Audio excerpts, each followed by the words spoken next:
శ్రీమతి నమః. ఆ పాక దేవతతో ఒక ఆవిడ తాగింది. దాని పేరు పలావో బిర్యానో ఏదో ఉంది పేరు. దాని పేరు కూడా సరిగ్గా తిరగట్లేదు, దిక్కుమాల పేరు. ఆ పలావాష అంట, ఏంటో మరి పలావాష ఏదో దాని పేరు. అది వాగింది కదా. ఈ అయోధ్యలోట ఈ బాబ్రీ మసీదు కట్టుకుంటారంట. అలాగే వాళ్ళ సైన్యాన్ని తీసుకొచ్చి మొదటి ఇటక పేరుస్తారంట వాళ్ళు. మేమేమి గాజులు తొడుక్కుని నిశ్చింతగా లేము అంట.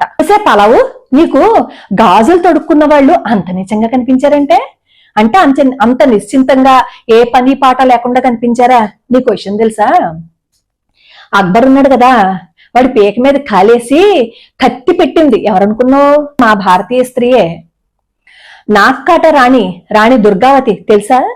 చేతులకి గాజులు వేసుకున్న అమ్మాయే ముక్కులు కోసేసి పంపించింది తెలుసా నీకు? అలాగే ఝాన్సీ లక్ష్మీబాయి, తారాబాయి, యశోబాయి, జీజాబాయి, ఇలా ఎంతో మంది మా భారతీయ స్త్రీలు గాజులు వేసుకుని యుద్ధానికి వచ్చారు. నువ్వు మరీ అంత తీసిపడేకు గాజులు వేసుకున్న వాళ్ళని. గాజులు వేసుకుని నిశ్చింతంగా కూర్చుంటావు అనుకున్నావా? గాజులు వేసుకున్న వాళ్ళ వల్లే నీకు ప్రమాదం. ఆడదానికి ఆడదే శత్రువు అంటారు, గుర్తుపెట్టుకో. నువ్వు ఆగావు కదా, అందుకని చెప్పి మా ఆడవాళ్ళు ఎవరు ఊరుకోరు. అందులోనూ గాజులు వేసుకున్న వాళ్ళు అసలు ఊరుకోరు. మేము గాజులు వేసుకుని మా శక్తి ఏంటో నీకు చూపించగలం. ఇంకోటి ఏంటన్నావమ్మా? ఏంటి ఇటక తీసుకొచ్చి అక్కడ పెడతావా?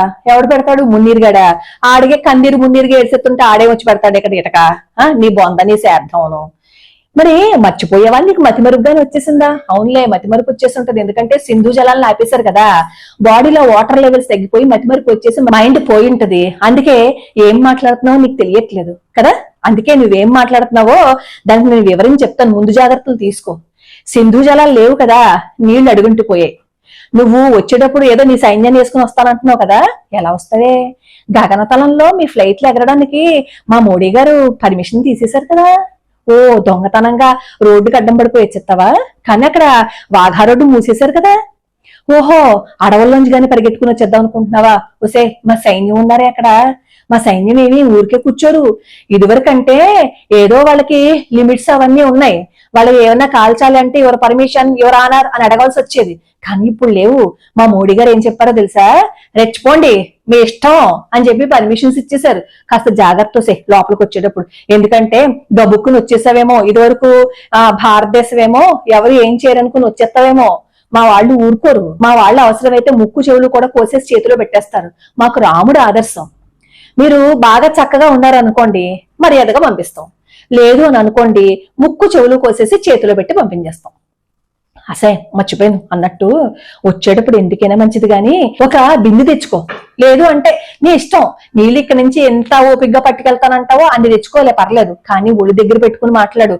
ఎందుకంటే నువ్వు భారతదేశం వచ్చేసి ఆ బాబ్రీ మసీదు కడతాను ఇది కడతాను అన్నావు అనుకో, ఇక్కడి నుంచి కాలుతో దంతారు. అప్పుడు మీ బోర్డర్లో వెళ్ళి పడతావు. అవసరమా నీకు నడ్డెరకు కొట్టుకోవడం కదా? కాబట్టి వచ్చి జాగ్రత్తగా, మీ నరేంద్ర మోడీ గారు సింధు జలాలను ఆపేశారు, మాకు నీళ్లు లేవు, దాహం వేస్తోంది, నీళ్లు ఇవ్వండి అని అడుక్కో.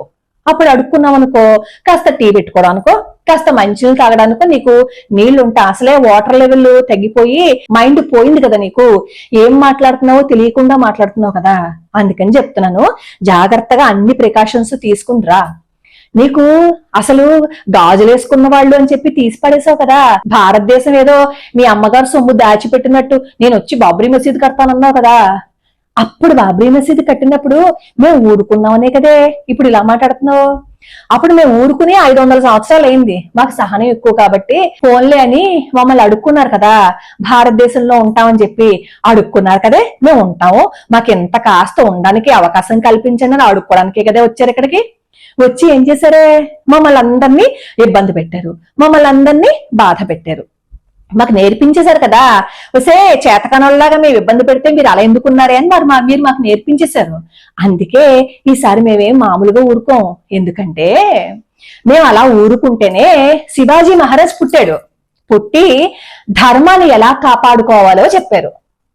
శివాజీ మహారాజ్ తర్వాత మీరు పుట్టలేదేమో శివాజీ మహారాజ్ అని అనుకుంటారేమో, అక్కడ పుట్టాడు మా దేశాధినేత నరేంద్ర మోడీ గారు.